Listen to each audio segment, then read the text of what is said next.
Bom dia, hoje é quarta-feira, dia 23 de junho de 2021, e esse é o Sua Excelência, o fato de uma semana que nos obriga a fazer uma leitura das ruas do último sábado, mas hoje também é dia 23 de junho, véspera de São João, né? Aqui, entre nós, né?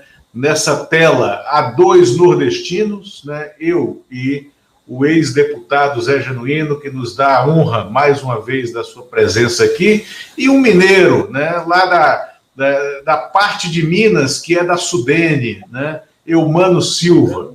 E não é da Sudene a sua parte? Não. Lá é Triângulo Mineiro, é Sudene não. Ah, mas deveria, né? Não sabe o que perde.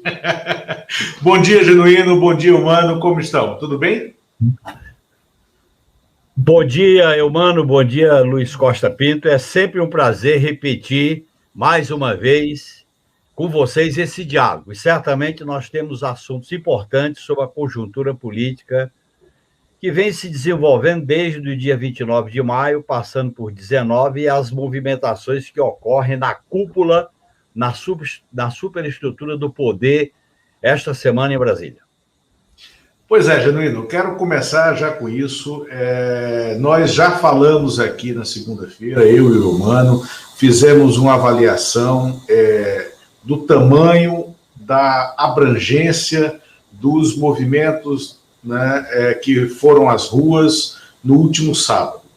Ontem marcou-se a data do 24 de julho, também um sábado, para um novo Dia Nacional de Protestos, pedindo o guarda-chuva é o Fora Bolsonaro, mas embaixo desse guarda-chuva há muita coisa, há muitas teses, há muitas reivindicações, há muitos movimentos e há muitas bandeiras, né? O Jair Bolsonaro demonstrou de forma patética até, em Guaratinguetá, na segunda-feira, que se incomodou com o tamanho, né, do movimento das ruas, que desconfia já do entorno, né, dele, inclusive o entorno militar, e não à toa, me parece, o vice-presidente Hamilton Mourão está mais falante neste começo de semana do que em todo o período de governo até agora. De fato, isso por quê? Porque me parece claro, né, assim como parece claro para alguns militares com quem eu conversei entre segunda-feira e ontem, que o presidente Bolsonaro é um candidato manco para 2022, que o discurso de endurecimento é um discurso que ele não tem condição de sustentar na prática, né? E que uma parte, pelo menos, dos militares brasileiros não quer perder esse verniz de que quer continuar influindo, né? Quer continuar fazendo o que tem feito no país desde o golpe do impeachment sem crime de responsabilidade em 2016, mas sem perder o verniz, né, de que ainda somos uma democracia. Genuíno, qual a tua leitura do que está acontecendo nesse momento na conjuntura brasileira? A minha leitura é que nós caminhamos para uma encruzilhada política. Qual é a base dessa minha análise? É que as motivações, os interesses e esse autoritarismo que alguns chamam líquido, outros chamam furtivo, e eu chamo enrustido, esse autoritarismo que prendeu Lula, tirou a Dilma e elegeu o atual governo, ele está enfrentando uma crise de legitimidade por causa da personalidade política, por causa das movimentações, que tudo foi agravado com a pandemia. Portanto, ele faz uma movimentação de que, numa defensiva tática, ele faz sinalizações de ir para um certo confronto político. Porque a postura política dele é de confronto, é de caminhar, de caminhar. E me preocupam algumas movimentações que ele está sinalizando. Por exemplo, indicações para o Supremo Tribunal Federal, indicações para a cúpula da PGR. Terceiro, essa discussão de colocar como competência da Justiça Militar julgar civis que façam críticas à honra das Forças Armadas. Quarto, a montagem de um braço policial no Ministério da Justiça, Advocacia Geral da União, e essas operações que ele começa a desenvolver com setores da milícia e com setores da PM. Portanto, há um movimento de uma espécie de radicalização política. Por outro lado, com a recuperação dos direitos políticos do Lula, com a manifestação do dia 29 de maio e agora do dia 19, o que aparece? Aparece algo, Eumano e Luiz Costa Pinto, que nós vivemos. Aparece algo parecido com as movimentações que chegaram no fim da ditadura militar, campanha das diretas, Nova República, Constituinte, etc. Tal, que o Brasil mostrou sua cara. Era índios, mulheres, sindicalistas, era jovens, era UNB, enfim, algo parecido. Foi a primeira vez que o Brasil mostrou sua cara naquele processo que vai desembocar na Constituinte. O segundo momento que a gente viveu foi no governo Lula. A eleição do Lula e aquilo que representou uma espécie de florescimento que as 100 flores desabrocharam. Mulheres, índios, negros, trabalhadores, trabalhadoras, sem terra, sem teto. O Brasil mostrou que tem cara. E esse Brasil que tem cara, tem interesse, está mostrando sua cara. E o terceiro movimento, que foi a direita, que a direita hegemonizou, foi em 2013, naquelas grandes manifestações que botou o governo do PT na defensiva. Então, eu acho que o que está ocorrendo agora? Há um florescimento buscando o futuro. E é um florescimento de novos sujeitos. São jovens, mulheres, índios, são participantes e membros, em parte, da periferia. São novos segmentos que querem outra institucionalidade. O que está acontecendo, Euano e Luiz Costa Pinto? A institucionalidade que nós construímos no período liberal não deu conta dessas reivindicações e elas querem mais. A institucionalidade autoritária do golpe do atual governo também está se confrontando. Então, há um desejo de um Brasil que quer mostrar e quer reivindicar. Então, é claro que a pauta é muito clara, é vacina no braço, comida no prato e fora o capitão e seu governo. Agora, junto com isso, vem muita coisa. Por exemplo, na Paulista tinha educação, tinha índios, tinha moradia, tinha LGBT, tinha movimento de mulheres, tinha até a coluna de 68, que vai completar o aniversário da passeata do CEMIL no dia 26 agora de junho. Portanto, eu acho que há uma vitalidade. E a minha avaliação é que essa vitalidade tem que aparecer. Foi o que aconteceu no Chile, aconteceu no Equador, que foi derrotado por causa da esquerda cedida. Aconteceu no Peru e elegeu um presidente, e aí está um certo impasse. Aconteceu em parte da Bolívia, acontece na Colômbia. Esse modelo exclusivista da superexploração, desse autoritarismo legal, e essas movimentações que ele está fazendo é para fortalecer o autoritarismo enrustido, tem a tutela militar, tem o papel da AGU, tem o papel da PGR, tem o papel do sistema de justiça, que ele não pode mais contar com o STF, porque a crise da Lava Jato foi profunda, ele começa a contar com outros instrumentos. Portanto, é um problema. Nesse quadro, a Faria Lima está muito calada. Diferentemente do que aconteceu na transição, líderes do centro participavam das ruas. Dessas agora você não vê ninguém, nem porta-voz, nem representante. E como a economia está dando algum sinal para quem lucra nas bolsas dos bancos de investimento, ela está meio calada. E eu só chamo a atenção de vocês para o Guedes ter uma cenoura para sinalizar para a Faria Lima, para os banqueiros, para os bancos de investimento. Ele quer botar R$1 trilhão para ser administrado pelo sistema financeiro, que é o dinheiro dos fundos de previdência, da Previdência Complementar.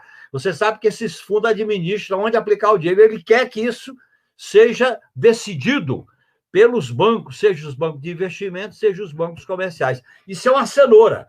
Então, ele tem algumas cenouras que ele sinaliza. Por outro lado, a política dos Estados Unidos, e é uma política imperialista em relação à América Latina, e estamos vendo aí como é que ele vai se posicionar, sinaliza algum tipo de governabilidade com ele. Portanto, eu acho que eu quero concluir dizendo o seguinte: nós vamos para um processo de um certo enfrentamento político. Por exemplo, a questão democrática passa a ter um peso muito grande. A questão dos direitos passa a ter um peso muito grande. O apoio à CPI da Covid é um elemento central, porque a CPI vai chegar num momento decisivo. Você cobriu o CPI e sabe bem disso. Portanto, nós temos que estar preparados para um certo enfrentamento com este governo que está aí, porque este governo não sabe recuar, não sabe negociar, ele só sabe avançar, ele só sabe caminhar para frente, e quando ele se sente acuado, ele fica mais mordido para provocar, e no meu modo de entender, eu não vejo no momento possibilidade de uma separação não amigável ou amigável entre ele e as Forças Armadas. Eu acho que esse conluio é muito estreito, é muito profundo, na minha avaliação. Enfim, nós vamos viver um período de um certo enfrentamento, porque as manifestações tendem a aumentar e elas vão se diversificar. E é bom que essas manifestações não sejam canalizadas para processo eleitoral, porque se fizermos isso, nós poderemos criar dificuldades e estreitá-las. Tem que deixar que as 100 flores desabrochem, que apareçam. O Brasil quer aparecer, o Brasil quer dizer que não é genocídio, que não é negacionismo, que não é negação de vacina, o Brasil não é da morte, o Brasil não aceita escolher entre morrer de Covid ou morrer de fome, o Brasil dos negros e das negras, da comunidade LGBT, da juventude, das universidades, que aflorem, que apareçam. E nós que vivemos esse processo, Luiz Costa Pinto, a gente tem que, no máximo, tirar a chave da porta e dizer: entrem, ocupem e governem. Deputado, bom dia, mais uma vez, muito obrigado pela sua presença aqui no Sua Excelência o Fato. E eu queria fazer uma pergunta sobre o Congresso Nacional. Hoje o Congresso está controlado pelo governo, tanto Câmara como Senado, pelo orçamento paralelo, que botou dinheiro aí para esses parlamentares. Na sua opinião, hoje tem a CPI funcionando bem, mas que também tem seus limites. Na sua opinião, a oposição, que é minoritária dentro do Congresso, o que consegue fazer? Vamos lembrar que você fez a comparação em relação às diretas, que as diretas o Congresso disse não para as eleições diretas, mas que o processo se desdobrou e chegou, como você falou, a Constituinte. Queria a sua opinião sobre agora. O que é possível a oposição fazer dentro do Congresso? Eu acho, e foi bom tu lembrar, que nós perdemos a direta no Congresso. Qual é a centralidade política da oposição, que é minoritária? É ir para as ruas, é ouvir as ruas, é estar junto com esse povo que está fazendo manifestação com os devidos cuidados de distanciamento. Porque a boiada está passando na Câmara. A boiada está passando na Câmara e não tem limite. Privatização da Eletrobras, Correios, pode vir, olhem bem, eu chamo a atenção, pode vir um grande retrocesso político, que é o Distritão. Se o Distritão for aprovado, eu comparo o Distritão com o pacote de Abril, mano. Portanto, falamos exatamente disso aqui na segunda-feira, Genuíno. Aqui no nosso programa, nós analisamos exatamente por aí. O Distritão é o pacote de Abril. Se eles vão fechando a institucionalidade, a lição da campanha das diretas mostra muito claro: vamos para as ruas, vamos dialogar com as ruas, vamos dialogar com os movimentos, porque a institucionalidade, produto do golpe, ela foi restritiva e ela foi bagunçada, deram um cavalo de pau na institucionalidade, mano. A institucionalidade da Constituição de 88 foi quebrada, foi violentada, e eles estão aprofundando isso, e me preocupa o Distritão, me preocupa a competência da Justiça Militar para julgar civis, o papel da Polícia Federal e da AGU, e o que vai acontecer com a PGR e com o Supremo. Deixar bem claro que ele vai indicar o sucessor do Marco Aurélio de Mello. Eu acho que o fato novo, do ponto de vista institucional, é a CPI.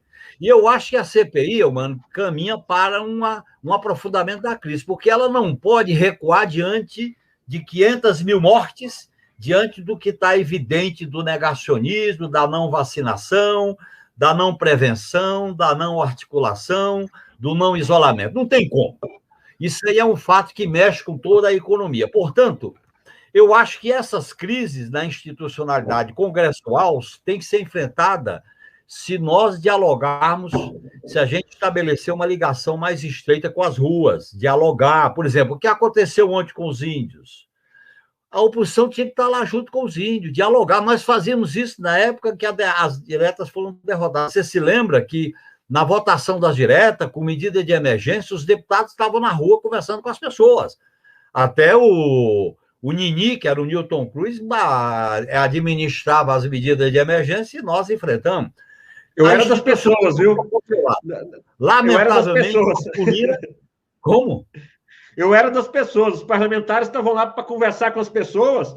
Eu era das pessoas. Eu estava naquelas manifestações. Eu acho que o caminho é esse. Por quê? Porque ele está contra. O Arthur Lira está cumprindo um péssimo papel, porque ele, como presidente da Câmara, ele está deixando a boiada passar, ele está fazendo o trabalho pior do mundo. Ele vai negando a CPI antecipadamente, ele vai criando o vale tudo. É a tropa de choque, o Arthur Lira é a própria tropa de choque, porque não tem a tropa de choque ali é ele.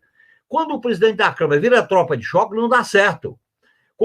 Você sabe que na campanha das diretas, o presidente do Congresso Nacional não virou tropa de choque, você lembra? O dela. Genuíno, muito bom que você está falando aqui sobre o papel do Congresso, Câmara e Senado neste momento. Por quê? Eu trago aqui um artigo importantíssimo, vou reproduzir ele depois na plataforma Brasília, da jornalista Rosângela Bittar, que você conhece, né?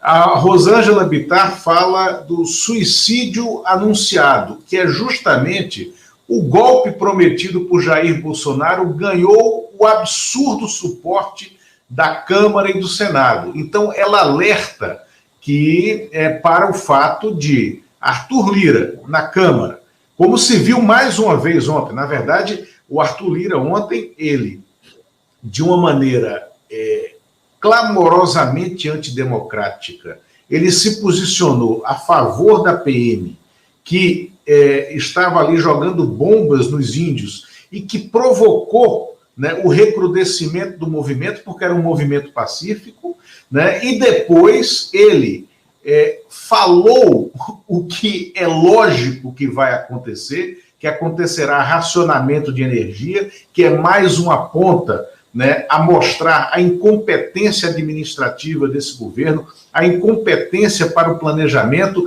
e o negacionismo. O governo está em negação da palavra racionamento de energia, né? O racionamento acontecerá, nós teremos blackouts no segundo semestre, porque estamos passando, não só por isso, né? Porque estamos passando pela pior seca, pelo pior regime hídrico do Brasil, desde que ele é medido há 91 anos, né? E também porque esse governo e o período do Temer foram absolutamente incompetentes para gerir o sistema de geração e distribuição de energia elétrica no país e preparar esse sistema para uma retomada da economia, né? Então, nós teremos esse impacto. O Arthur Lira anunciou que vai ter racionamento, depois foi às redes sociais se desmentir, né? Ele se autodesmentiu porque foi chamado a atenção pelo governo, pelo ministro Bento Albuquerque, que, aliás, é almirante da ativa, né? E é incompetente, porque tem sido incompetente nessa crise. E nós temos no Senado, né, um presidente do Senado que, inclusive, se elegeu com votos do PT, se vendendo como um personagem de conciliação, como um personagem institucional, e o Rodrigo Pacheco tem se revelado absolutamente incapaz de ser um negociador político, tem se revelado um personagem que dificulta as apurações da CPI, tem se revelado um personagem que abre a pauta do Parlamento, do Senado, para toda a agenda do governo federal, e é uma espécie de jurista de quermesse, aquele que fica nas quermesses de igreja, com aquele sorriso amarelo, aquela coisa, mas não tem, de fato, uma força, né, que represente a instituição. Então, o Congresso Nacional, com esses dois presidentes da Câmara e do Senado, ele está muito aquém da necessidade do momento. Você vê por aí também, Genuíno? Vejo, porque há uma crise de estadista na institucionalidade. Essa crise de estadista, Luiz Costa Pinto, é consequência do que fizeram com a institucionalidade democrática em 2016. Você não pode dar cavalo de pau na democracia, nas instituições. Houve um processo de deslegitimação através do desenvolvimento de uma cultura autoritária do vale tudo, criminalizando a política. A política é um jogo de esperteza e de vale tudo. As pessoas não dialogam entre si, criou-se o maniqueísmo do inimigo e você não tem pontes para dialogar por dentro das instituições. O que é que acontece? Nós temos, olhem bem o caso da energia. A cúpula que dirige a área de energia no governo é toda militar. Olha bem, o ministro é militar. O presidente da Petrobras é militar general. O presidente da Itaipu é militar, é general da reserva. O presidente do conselho da Petrobras é um almirante também da reserva. Então, veja bem, e olha bem, o ministro da Defesa é o Braga Neto, que é um quadro especial de confiança dos Estados Unidos, que ele foi adido militar nos Estados Unidos. E foi uma pessoa importante, inclusive, na campanha de 2018, com aquela intervenção no Rio de Janeiro que não produziu nada, né? E, veja bem, esse processo é um processo grave. Ou nós criamos um polo de interlocução para propor uma alternativa democrática para enfrentar esse autoritarismo furtivo ou líquido ou enrustido, então nós podemos ter um agravamento da crise. Eu não vejo autogolpe, porque o golpe já foi dado. Vai dar golpe contra quem? Eu não vejo essa possibilidade. Eu acho que pode haver um aprofundamento da crise e haver uma divisão nos que apoiam o governo. Agora, me estranha que a direita gourmet, ou a direita cheirosa, ela está muito calada. Ela, diferentemente de 79, de 80, a direita, o centro-direita botava a cabeça, Antônio Vilela, Ulisses Guimarães, o próprio Tancredo, né? Eram pessoas que se movimentavam. Você não vê isso. Eu acho que as oposições de esquerda, o PT e os partidos de esquerda, os movimentos, têm uma grande responsabilidade. Primeiro, que essas grandes manifestações vão aumentar. Tem que ter interlocutores. Nós ainda estamos sem interlocutores. Segundo, tem que ter uma certa coordenação política, porque eu não descarto a possibilidade deles quererem fazer provocações com esse braço miliciano protofascista. Terceiro, nós temos que estabelecer uma relação que é complicada entre, que nós nunca fizemos no Brasil, que é uma frente permanente mais consistente, mais programática, e fazer algumas alianças pontuais, aliança episódica, como está acontecendo, por exemplo, na CPI. Então, eu acho que nós estamos, por isso que eu falei no início, que nós estamos numa certa encruzilhada. Por quê? Porque há um vazio da institucionalidade. Não é por acaso, Lula, que das instituições do Estado, da superestrutura, a única que está dando algum sinal de vitalidade é o Supremo Tribunal Federal. As coisas estão caminhando para lá. É a questão da pandemia, a questão dos atos antigos contra as instituições, os atos antidemocráticos, os próprios processos em curso. É a institucionalidade que está dando vitalidade. E esse vazio da crise de estadista no Congresso Nacional, o Arthur Lira é o líder do governo. O Arthur Lira é o líder do governo. O governo não tem líder, porque aquela turma lá não é liderança, ele é o líder do governo. Na hora que o presidente da Câmara vira líder do governo, não dá certo. Quando eu cheguei no Congresso, nem o Flávio Marcílio era líder do governo Figueiredo, ele botava outros para fazer o trabalho de líder. Isso não dá certo. Genuíno, aqui você levanta um... Pois não? aqui você levanta um tema muito importante, quer dizer, você vê a ameaça de, em 24 de julho, dia que haverá a terceira movimentação, a terceira manifestação nacional contra o governo nas ruas, você vê possibilidade de atos de provocação como forma de virar a opinião pública e transformar os atos em baderna, que é necessário que as organizações dos atos estabeleçam pontes de diálogo com o que ainda existe nas instituições e até com a própria imprensa, né?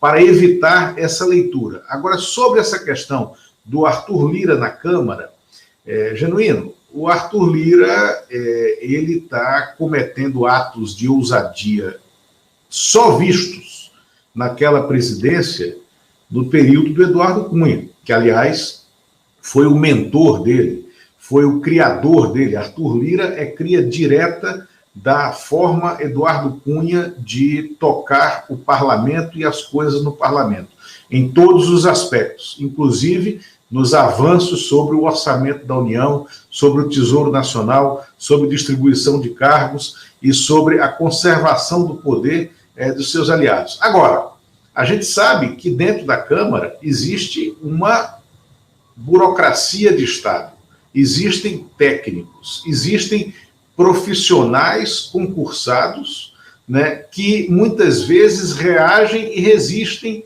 e entregam esse tipo de ação. Isso aconteceu com o Severino Cavalcante, né, no mensalinho, né, do Severino Cavalcante, que, na verdade, eclodiu porque foi um funcionário de carreira que foi lá e que entregou, e isso, em alguma medida, aconteceu com o Eduardo Cunha, porque parte das denúncias contra o Eduardo Cunha surgem também a partir não de depoimentos ou de delações, mas de revelações de funcionários de carreira da Câmara em relação aos métodos e aos jabutis e aos negócios que ele fazia nas MPs. Você acha que o Arthur Lira está sujeito a esse tipo de rede de contenção interna do próprio parlamento, da sua burocracia institucional? Olha, ali na Câmara dos Deputados, com todos os defeitos, com todas as vacilações e todos os equívocos, nada fica impune. A experiência mostra isso. Eu acho que o Arthur Lira está atirando no pé. Primeiro porque o presidente da Câmara ele pode ser um estadista e não um líder de governo. Isso é um absurdo ele fazer. Está aí o Eduardo Cunha, o que aconteceu? Porque isso vai estressando, isso vai polarizando, isso vai radicalizando as relações. Como é que você vai dialogar com ele? Ele não tem diálogo com a oposição, nem dá para ter. O Pacheco no Senado sumiu. A única coisa que está projetando no Senado é a CPI da Covid, que está sendo bem conduzida, sejamos claro e franco. Então, nesse sentido, eu acho que há por outro lado, o governo do capitão, que eu prefiro chamar assim, ele tem 25% de voto, ele tem um exército de fiéis, ele tem uma base de extrema-direita e ele vai acirrar. Eu não tenho informações sobre provocações. Agora, o discurso que ele faz, e não é em vão, Lula, quando ele faz um discurso provocativo, quando ele estimula setores de PM, como ele estimula o Vale Tudo, isso acaba se repercutindo lá embaixo. Nada hoje, com o papel da comunicação, com o papel das redes sociais, fica isolado. É até diferente de outros períodos da luta política no Brasil, como da democratização. Portanto, incentiva-se, tira-se demônios, tira-se leões da jaula e eles não querem voltar. Então, você vai criando uma situação de radicalização, de intolerância, de violência, de espetáculo. Isso é perigoso. Por isso que eu acho que a oposição popular de esquerda tem que ter um nível de articulação, tem que ter uma mesa política de negociação, tem que ter interlocutores com credibilidade. Não podemos botar a agenda eleitoral agora. Não dá para discutir 2002 agora. 2022 tem que discutir o momento. E o momento é vacina no braço, comida no prato, e fora esse que é a própria crise, que é a síntese da crise. Mas também nós temos que começar a avaliar outros elementos. Por quê? Porque este movimento das ruas, e eu estou dizendo que o centro da oposição é para as ruas, é dialogar com as ruas, foi o que nós fizemos quando, na campanha das diretas, a ideia de mudança já nasceu nas ruas na campanha das diretas. Quando perdemos a emenda Dani de Oliveira, nós dissemos o caminho é azul, porque o Congresso fracassou. O Congresso está fracassando em relação a esse sentimento das ruas. Os índios tinham que ser recebidos pela Câmara, como muitas vezes o Ulisses Guimarães recebeu, outros presidentes receberam, até o Luiz Eduardo recebia, o Ibsen Pinheiro, o próprio Michel Temer, quando ele não estava nessa visão golpista, recebe as pessoas, dialoga. Eles até uma época fizeram uma vigília dentro da Câmara. A Câmara é esse espaço que a sociedade busca. Na hora que você fecha isso, na hora que você não tem interlocução, para onde essas pessoas vão? Portanto, nós temos que dar centralidade às ruas e fazer um diálogo com os segmentos dentro do Congresso Nacional, os segmentos minoritários, que nós somos minoria, porque este Congresso, Lula, ele é produto da eleição manipulada de 2018, não vamos esquecer disso. Aquela eleição dos Twitter, aquela eleição maniqueísta, aquela eleição das fake news, aquela eleição que até hoje o TSE avalizou, produziu esse Congresso. E você vê algumas entrevistas, você não imagina que seja de estadista. Eu não tenho, nem estou colocando a questão ideológica, é o nível político. Então, eu acho que a única coisa que se destaca no Congresso é a CPI da Covid. Eu acho que é a única coisa. Está sendo bem conduzida, um bom nível, o presidente está indo bem, o relator está indo bem, a bancada do PT está indo bem, isso aí se destaca. O resto é barra pesada. Então, nesse sentido, eu me preocupo muito com essas pontes. E eu acho que o Lula não pode ficar agora discutindo candidatura, como ele está correto em não discutir. Tem que discutir a crise e as alternativas democráticas para enfrentar a crise, porque a situação se agrava. Para concluir, você imagine misturar pandemia, crise social e apagão? Porque isso pode acontecer no segundo semestre. Isso é o que se chama nitroglicerina. Então, nós temos um momento de radicalização. Nesses momentos de radicalização, chamemos Sua Excelência Política. Não tem a Sua Excelência, Sua Excelência Política. Deputado, agora olha só. A manchete do UOL agora de manhã foi uma reportagem do Jamil Chad, dizendo o seguinte, que uma nova lei antiterror em discussão na Câmara ameaça silenciar a oposição. E aí a ONU, 7 relatores da ONU, fizeram um alerta para o Brasil. São leis que estão tramitando no Congresso e que mudam, e que uma nova carta, 7 relatores alertam que projetos de lei apoiados pela base bolsonarista para a reforma à lei antiterrorista ameaçam silenciar críticos e oposição, criminaliza movimentos sociais e greves, além de restringir liberdades fundamentais. Isso tem muito a ver com o que aconteceu ontem com os indígenas, isso tem a ver com essa nossa discussão sobre o Congresso. Você acredita que seja possível o Congresso hoje, esse Congresso do Arthur Lira e do Rodrigo Pacheco, aprovar essa lei, dificultando ainda mais as ações da oposição e criminalizando, inclusive, os movimentos e as manifestações? Se não houver movimento de rua, protesto, criar um clima de oposição para avaliar isso, eu vejo negativamente que esse cenário é um cenário negativo, mas pode aprovar. E eu tiro disso uma lição dura para nós que governamos o país. Nós, quando governamos o país, cedemos ao punitivismo. Lei da ficha limpa, lei das organizações criminosas, lei da delação e a primeira lei antiterror. Não tem necessidade de lei antiterror, nós podíamos ter negado a possibilidade de ter minimamente uma lei antiterror. Você sabe que essa pressão do imperialismo de ter lei antiterror vem desde 2001, como é a lei anticorrupção.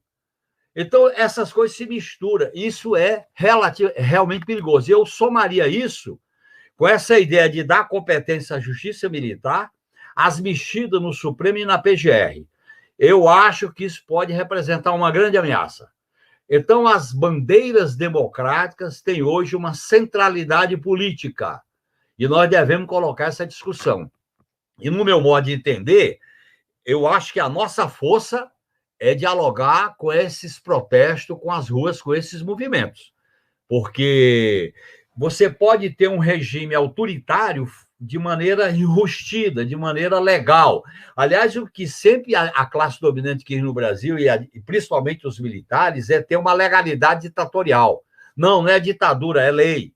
Tem Lei de Segurança Nacional, tem AI-5, tem Constituição de 67, tem a Emenda número 1 de 69, teve o pacote de abril do governo Geisel, né, que fez a reforma na Justiça. Portanto, nós temos que colocar essa questão.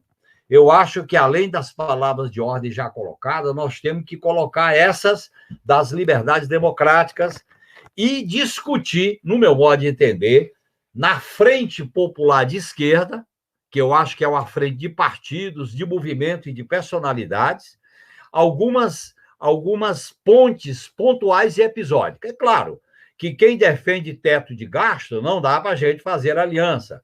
Com quem defende privatização da Eletrobras, não dá. Privatização dos Correios também não dá. Então, com quem quer especular com o dinheiro dos fundos da Previdência Complementar, isso está em jogo. É 1 trilhão, viu, mano? Essa cenoura que eles vão levantar para a Faria Lima. Tudo isso nós temos que ficar atentos. Portanto, como eu defendo uma tese de que o caminho da oposição é uma radicalização democrática, é uma organização popular, é a gente corrigir o nosso passado olhando para frente no sentido de definir melhor. Por exemplo, nós não podemos mais adotar a linha de passar a mão na cabeça. Por exemplo, os protagonistas do lava-jatismo, nós não podemos passar a mão na cabeça e dizer que está tudo bem, anula os processos e fica assim. Foi assim com os militares, você acompanhou na transição, o que aconteceu?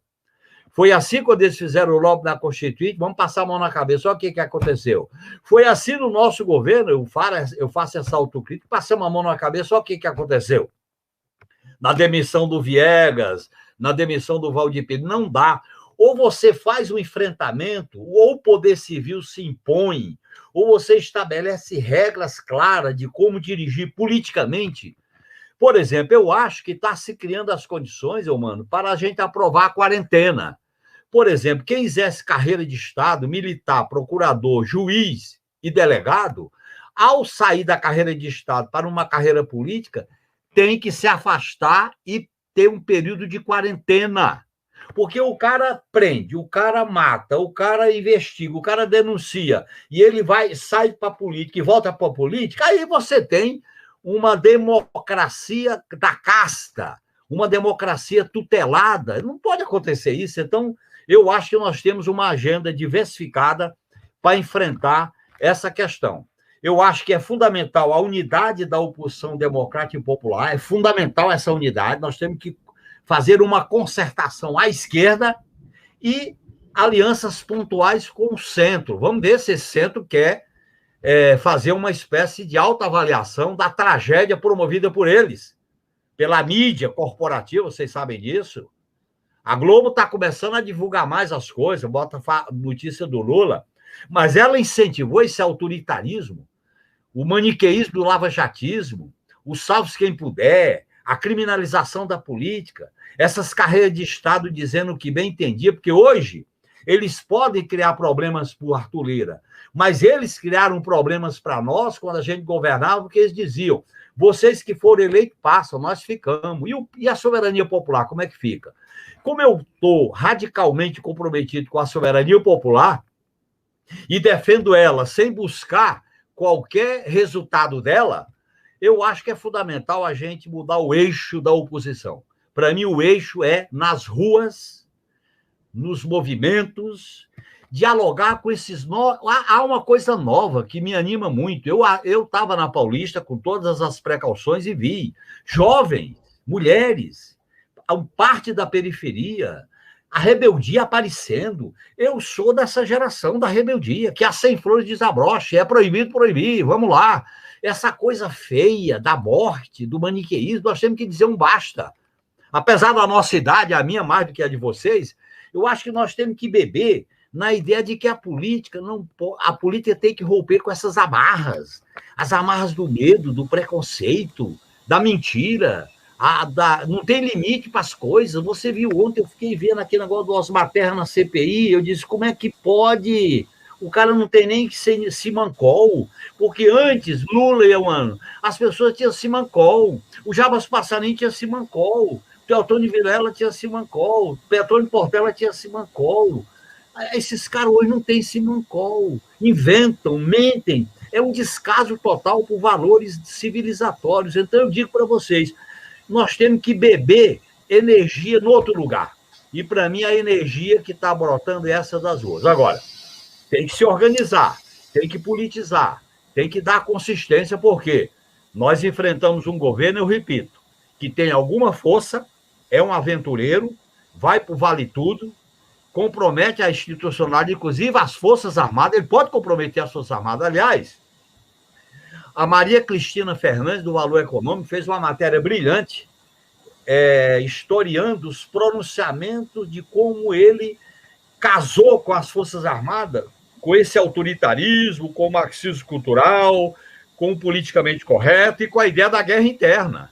Esse negócio da guerra interna que nós nunca quebramos, Eumano, e nós devíamos ter enfrentado esse problema, ter um inimigo interno, guerra interna, que vem da Escola Superior de Guerra, da Guerra Fria, que continua existindo. Agora são os índios, é a esquerda, agora são os negros, são os pobres. Nós temos que acabar com isso. Nós temos que enfrentar esse problema. Portanto, eu acho que a agenda da oposição é uma agenda profunda e diversificada. Mas eu sou otimista porque o povo, apesar da pandemia e do sofrimento, dá sinal de vitalidade e alegra muito a gente ver essas coisas acontecerem. Eu não imaginava, eu digo para terminar, eu não imaginava que, diante do desastre que foi o golpe, a prisão do Lula e a eleição desse cidadão, eu não imaginava que rapidamente a gente fosse recuperar a iniciativa política. Estão recuperando. Agora, sem ufanismo, com os pés no chão, vamos decifrar esses enigmas que estão pela frente. Eu acho que ele é um aventureiro e pode fazer provocação. Por isso que todo cuidado é pouco, mas sem defensismo, sem recuo. Nós temos, porque nós só enfrentamos as ameaças de autoritarismo com o povo nas ruas. Sem povo nas ruas, nós não enfrentamos as ameaças autoritárias. Conciliábulos, reuniões, pode acontecer, mas não tem força para enfrentar. Daí o exemplo, repito, do Chile, da Colômbia e do Peru, e já tinha da Bolívia. Ô, Genuíno, você aqui levantou no início dessa tua explanação uma lebre de autocrítica. Você diz que quando nós fomos governos, nós, a esquerda, né, nós cedemos, né, a essas pautas que eram pautas externas, essas pautas do antiterrorismo que eram criadas a partir do 11 de setembro de 2001 e eram criadas a partir da centralidade, né, da guerra ao terror do George W. Bush nos Estados Unidos, e isso redundou, né, sim, num recrudescimento da ação da extrema-direita, não só na América Latina, mas também na Europa. Né? A gente vê esses movimentos, né, de extrema-direita também na Europa e promovendo uma corrosão, né, da atividade política por dentro dos parlamentos. Né?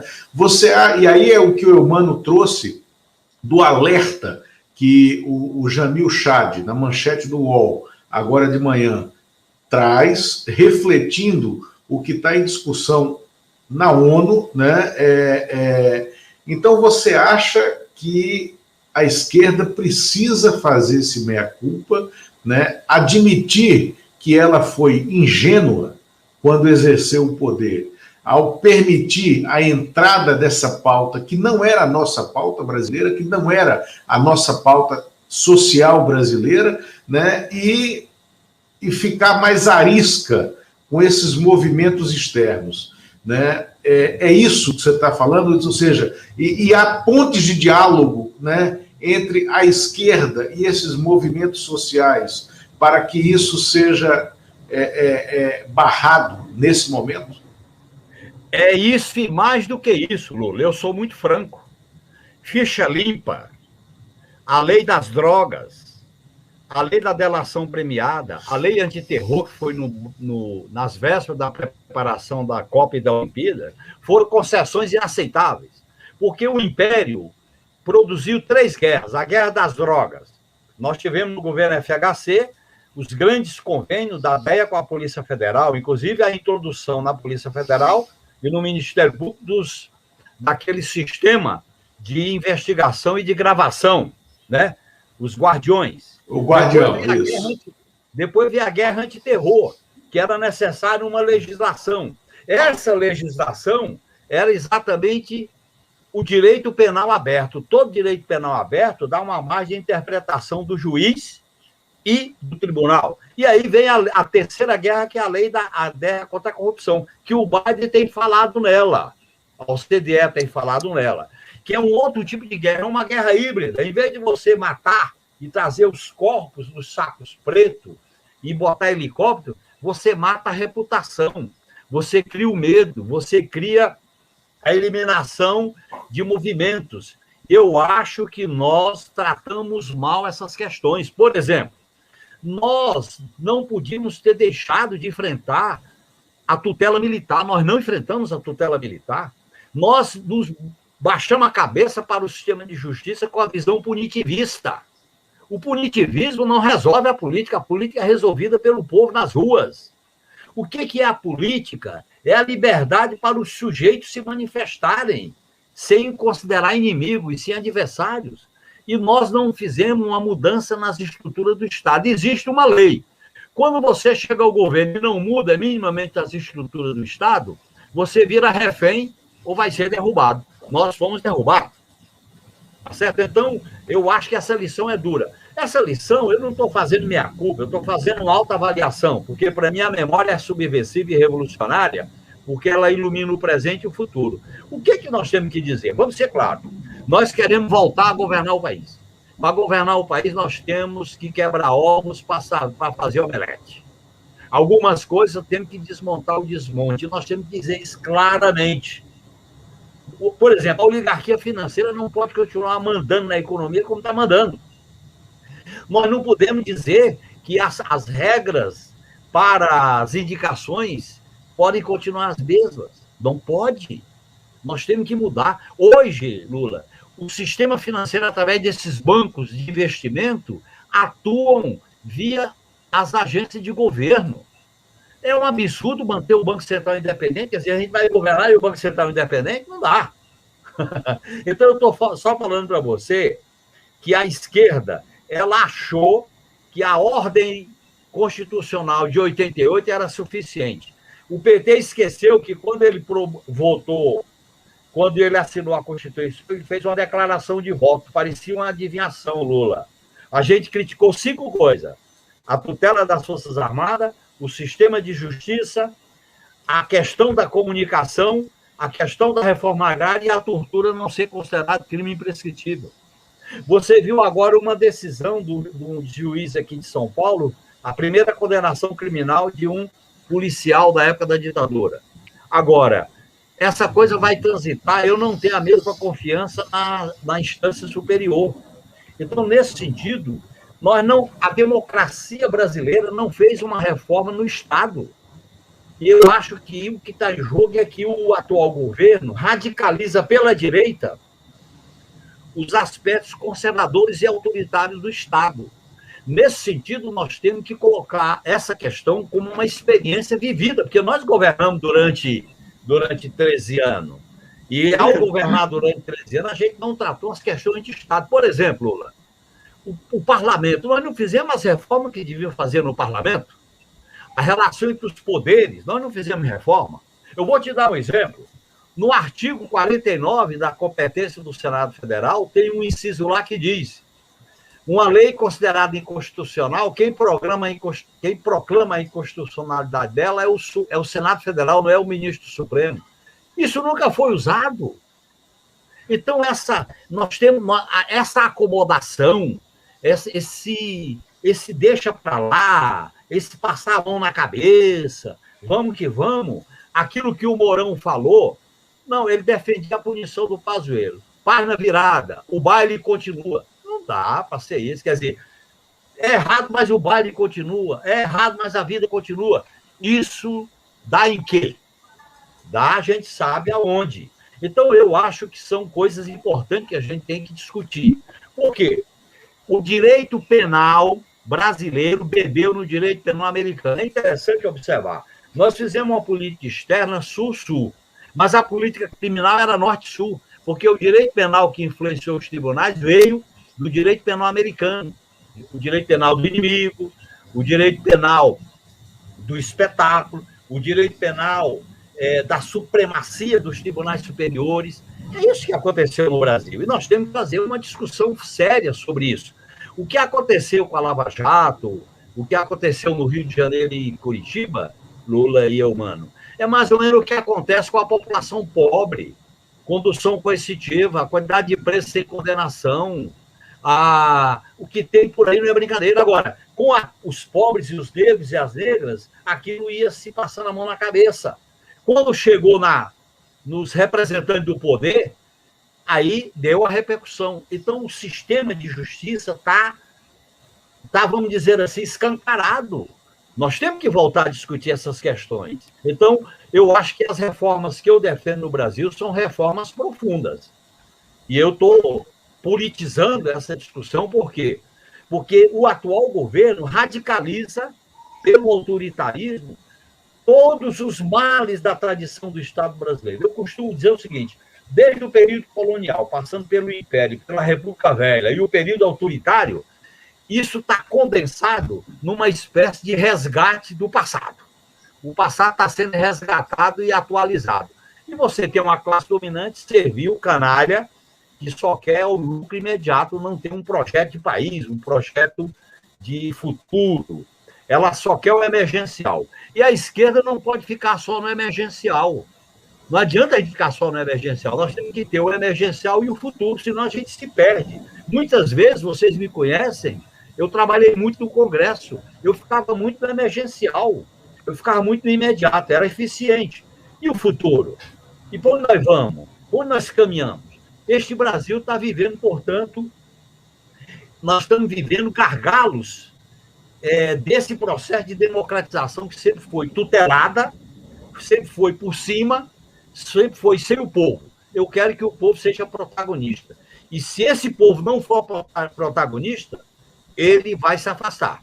Eu quero lembrar para você, mano, eu fui ler agora, estou tendo tempo para ler, eu fui ler os fundamentos que fundaram a Escola Superior de Guerra.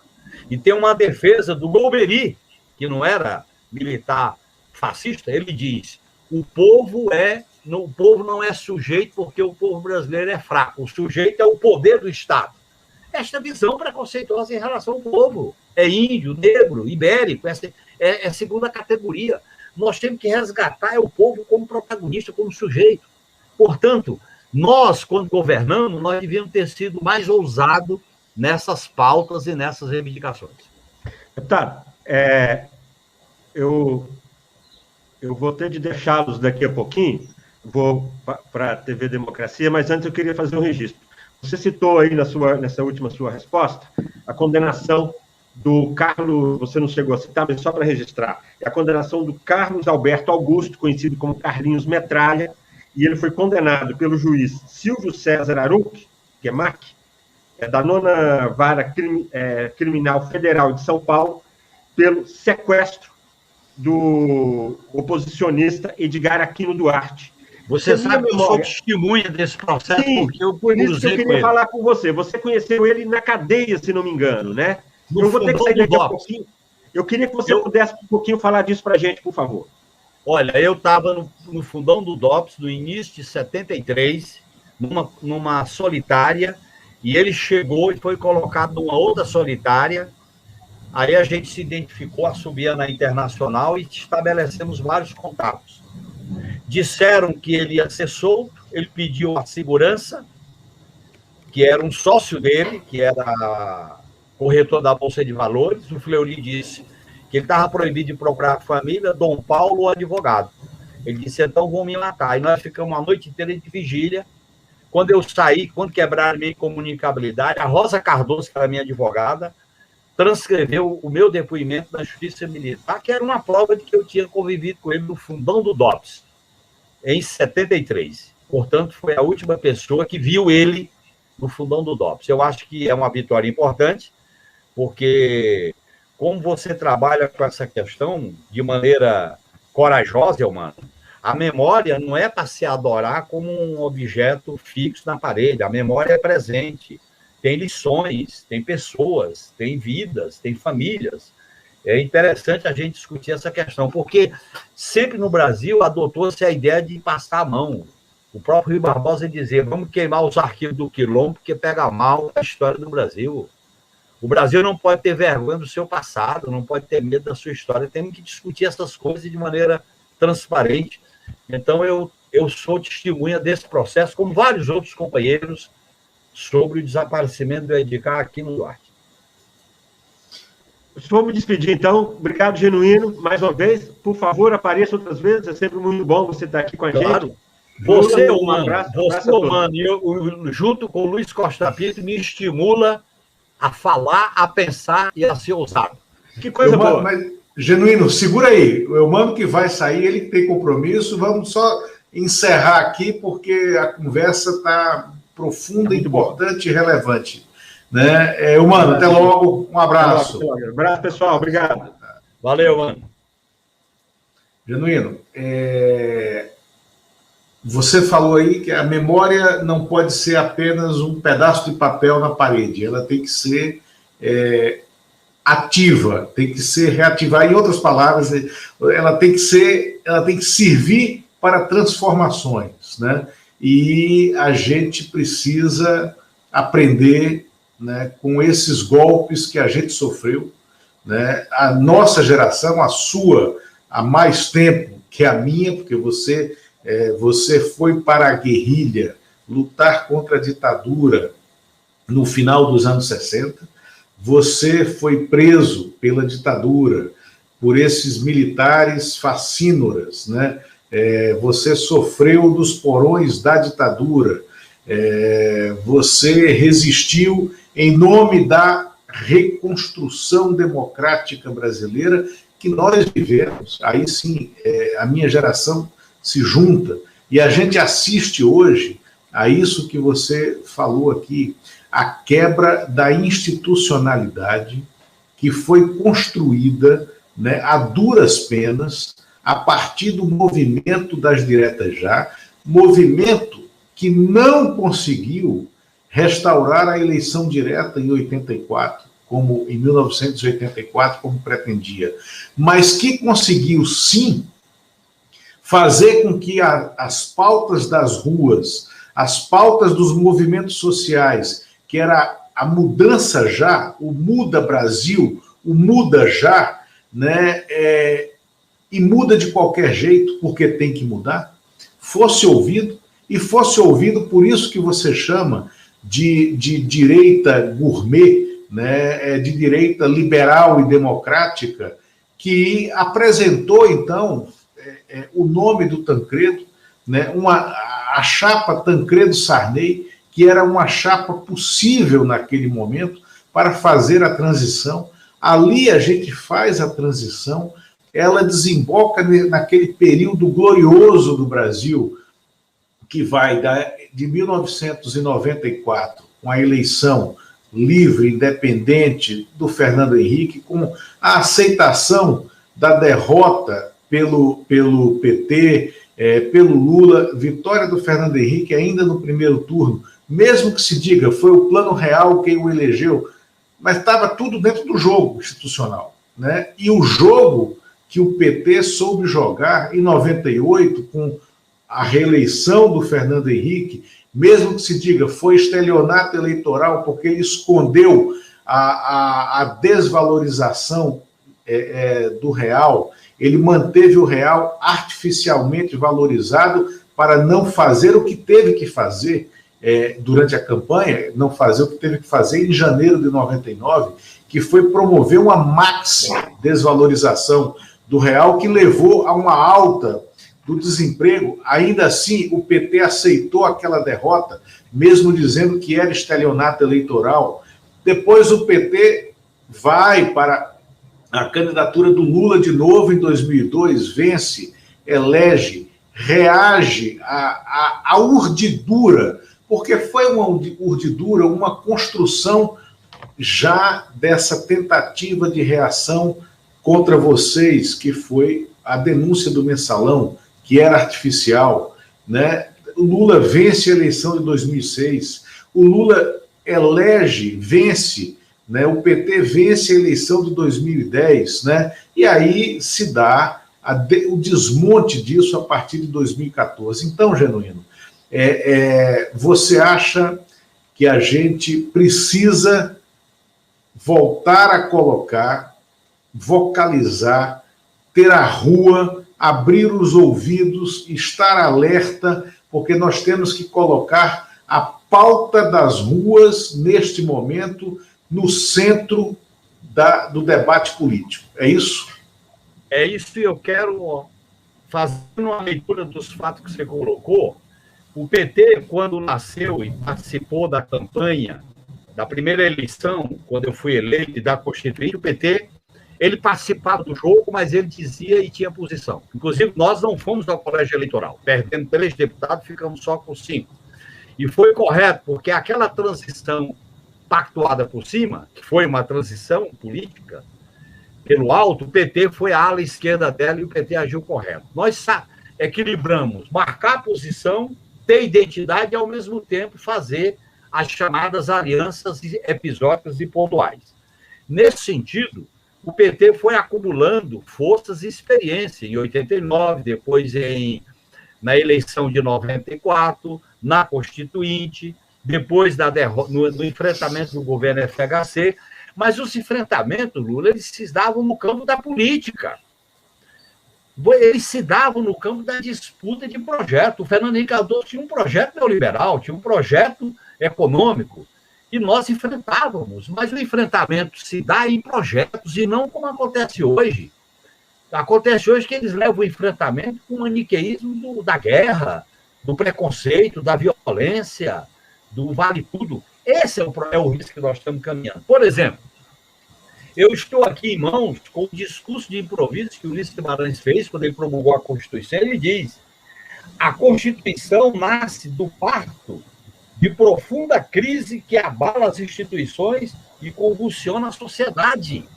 Ele tinha consciência que você tinha a derrota com a morte do Tancredo, uma frustração. Você tinha a derrota da campanha das diretas.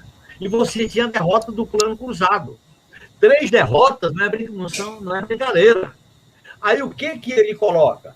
Eu vou trazer essa crise para dentro do Congresso Nacional e fazer a Constituição.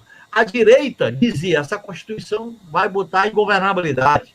Aí ele diz, a governabilidade vai ser construída pelos poderes legislativo e executivo. Ele diz, eu estou lendo o judiciário. Ele diz, menino, lá não tem rampa. Quer dizer, é o conflito, é o debate, é a discussão que produz soluções. E o Brasil está interditado por um autoritarismo, pelo maniqueísmo, pelo negacionismo. O Brasil está interditado, Lula. E ele só vai ser desinterditado com as ruas. E eu vejo com muita alegria esses novos fenômenos que estão brotando, principalmente os jovens, que estão iniciando a militância, a juventude, as mulheres, a comunidade LGBTQIA+, os profissionais. Quer dizer, nós temos que ter paciência, nós temos que prestar continência a esses novos sujeitos que estão brotando, sem querer tutelar, sem querer dirigir. Hoje a luta não é mais verticalizada como era no início da democratização, a luta hoje é horizontalizada, a luta hoje é territorializada. Então nós temos que entender esses novos elementos de como politizar a política, de como fazer desses movimentos um elemento, uma energia para o futuro, porque esses movimentos têm suas próprias pautas, têm suas próprias reivindicações, e a esquerda tem que dialogar com eles, aceitando o protagonismo deles.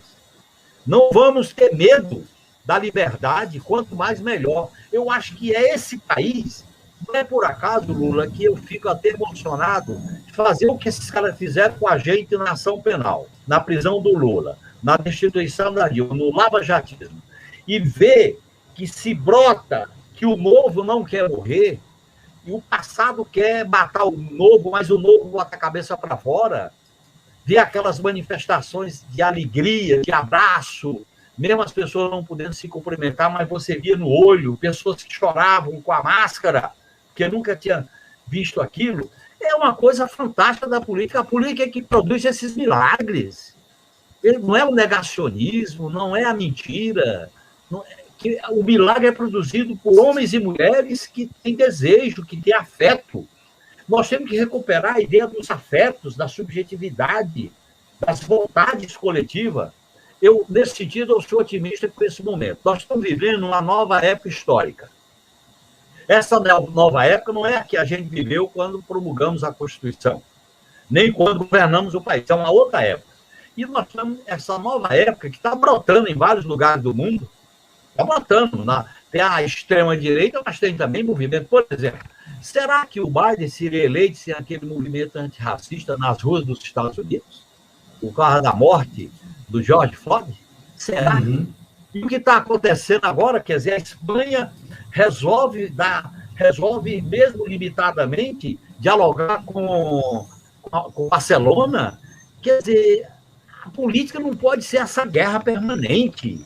Nesse sentido, tem 3 obstáculos que nós enfrentamos hoje. A domínio da tecnologia, da financiarização e dos aparatos militares. Nós temos que enfrentar isso. Eu acho que o caminho é a gente apostar no que eu chamo de radicalização da democracia, da auto-organização, de saber ouvir o povo, dialogar com as comunidades, porque a vida está muito complicada e complexa para a gente fazer de conta. Ou a institucionalidade se abre, se renova, se democratiza, ou então ela vai envelhecer. E ela envelhece e vai ficando desusada, porque o povo perde as referências. Aí a gente volta à crise que o Congresso está vivendo. Mas produziram isso. O debate político, Lula, foi castrado, foi interditado no país. O país tem que debater. Nós somos 215 milhões de brasileiros, a gente era a 6ª economia do mundo, agora somos a 12ª. Um país com essa diversidade não pode ser controlado por esse maniqueísmo do vale tudo. Eu acho que nós temos uma luta pela frente e temos que ter clareza dos riscos. Eu não vou avaliar que esse governo vai cair por si próprio. Tem que haver movimento, tem que haver pressão, tem que haver enfrentamentos políticos, enfrentamentos sempre democráticos com o povo. Nada de solução pelo alto, nem de solução tangencial, sem aventura, com muita consistência. Eu acredito nesse processo que nós estamos vivendo, para que a escuridão seja clareada pela a luz da política, a luz da luta, a luz de um povo que não pode ser tratado como está sendo tratado. 500 mil mortes, eu não esqueço de repetir, não é qualquer coisa. E quando a gente se dá conta que pelo menos a metade podia ter sido evitada se tivesse havido prevenção, vacina, isolamento, cuidado, nada. Então nós não podemos ter essa visão de tratar o povo como coisa. O povo brasileiro não é coisa. Não é coisa de jeito, não é gente que tem afeto, sentimento, família, paixão, futuro. É isso que nós temos que levantar a bandeira da esperança e do futuro. Eu sou animado com isso. Eu acho genuíno. Muita gente está animado com isso e acho que esse é o motor que está levando essa nova geração e também a antiga de volta às ruas como uma centelha de luta contra esse governo. E para encerrar, eu vou fechar aqui, você falou da questão da restauração dos afetos. tem uma frase que está colocada numa colagem de cartazes. Aqui é uma pergunta, justamente ali por trás da Catedral de Brasília, aonde, para ir às manifestações, aonde muita gente, eu inclusive, para o carro antes de subir para a esplanada e sobe por aquela escadariazinha por trás da catedral e do museu, na verdade do Museu, né, Nacional. E essa é uma provocação, né, que pergunta o seguinte: o afeto te afeta? Né? É isso, o afeto te afeta?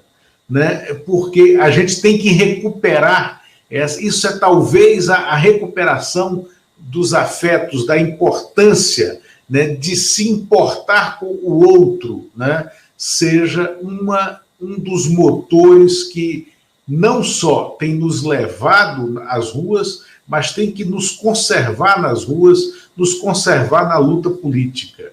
Né? Genuíno, foi uma conversa espetacular, né, muito boa, muito relevante, né, para preparação, né, desse movimento de resistência que a gente vai ter um novo dia de luta na rua, dia 24 de julho, como já está chamado. Né? Você trouxe aqui uma questão fundamental, que é a gente reagir a essa inoperância, e mais do que inoperância, a essa oposição que se dá no Congresso Nacional, a partir da presidência das duas mesas, da Câmara e do Senado, a pauta de restauração democrática e de avanço. E a pauta de avanço que é a que vem sendo trazida pelos movimentos sociais nas ruas. Não é isso? É isso aí, Lula. Eu queria me despedir dizendo o seguinte: a radicalidade dessa frase que você lembrou é profunda. O afeto tem que afetar. A indiferença, o isolacionismo, o individualismo, o vale tudo, o outro é coisa, o outro é inimigo. O afeto cria uma relação de integrar cada indivíduo numa comunidade, numa sociedade, num povo. Essa ideologia do Deus do mercado, do Deus do dinheiro, do esvaziamento da política, da penalização de tudo, isso tem que acabar. Portanto, eu quero dizer para você que essa frase encerra muito bem essa discussão. O afeto tem que nos afetar, e a indiferença é a morte. Porque nesse sistema, quem não é afetado, baixa a cabeça e se humilha e morre.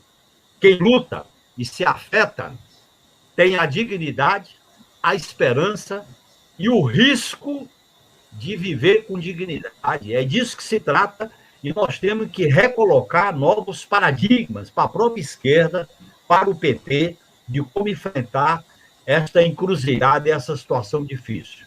Com a cabeça fria e o coração quente, com muito espírito de luta. Um grande abraço, companheiro Luiz Costa Pinto. Você vai se incorporar na minha trajetória com as entrevistas que eu fico mais à vontade, mais liberto, porque você proporciona esse tipo de contato. Muito obrigado de coração. Que bom, Genuíno, muito obrigado. E você já está na história do país como uma das cabeças mais lúcidas na análise desse momento tão profundo, pela tua vasta riqueza biográfica. São mais de 50 anos na luta, Genuíno. Muito obrigado por ter aceitado o convite. A quem nos acompanhou até aqui, uma alta audiência, obrigado. Na sexta-feira nós traremos o Renato Janine Ribeiro, né, que foi ministro, né, da Educação, que é professor de Ética e Ciência Política na USP, é filósofo. Né? O Renato Janine acabou de ser eleito presidente da Sociedade Brasileira para o Progresso da Ciência, a SBPC, que tem um desafio. A SBPC, cujas reuniões anuais sempre foram um foro de combate, né, à ditadura, de resistência a qualquer arreganho em relação aos avanços, né, do autoritarismo contra a ciência, a tecnologia, a educação, né? E o Janine estará conosco aqui na sexta-feira. Né? Muito obrigado. Quem puder, se associa ao canal. Quem chegou por aqui até pela TV 247, que retransmite esse programa, né? Também se associa à TV 247, porque estamos criando, Genuíno, um conjunto de veículos de mídia alternativa e que já conseguiu, mas que vai conseguir ainda mais romper, né, algumas barreiras que foram impostas dentro da própria mídia, que agora faz a sua meia-culpa. Obrigado, Genuíno. Valeu. Um grande abraço. Até logo. Um abraço. Um abraço. Tchau.